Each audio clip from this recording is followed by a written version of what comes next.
Здравствуйте!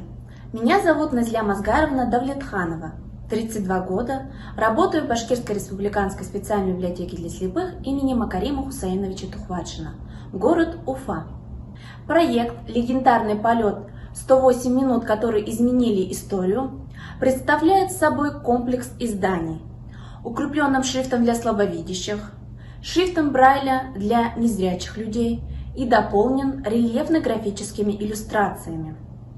В данном пособии освещается история отбора и подготовки космонавтов, техническая организация полета и значение этого события в общемировом масштабе.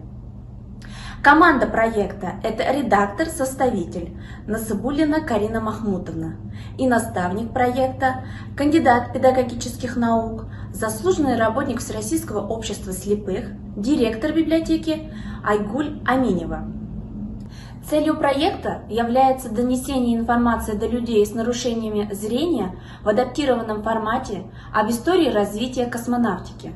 Задача проекта – постоянное, полное, доступное и правдивое информирование людей с нарушениями зрения об интересных фактах освоения космоса, расширение представления о космическом пространстве, об этапах освоения космоса, о первом полете человека в космос, о Солнечной системе, планетах, спутниках у людей с нарушениями зрения.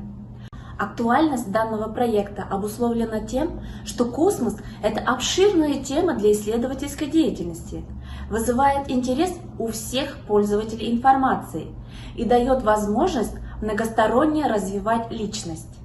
Вселенная привлекает внимание незрячего человека, заставляет включать в процесс наблюдения различные органы чувств, а значит, активизирует начальные моменты познания, ощущения и восприятия.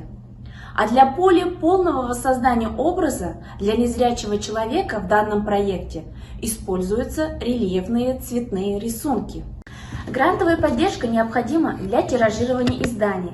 Это возможность укрепить материальную базу, а именно приобретение дополнительного брайлевского принтера, специальной рельефообразующей бумаги и возместить дополнительные расходы на издательско-полиграфические услуги. Опыт по реализации в других регионах возможен при наличии данных аспектов.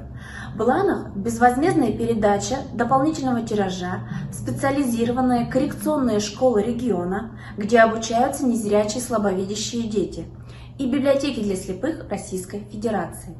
Спасибо за внимание.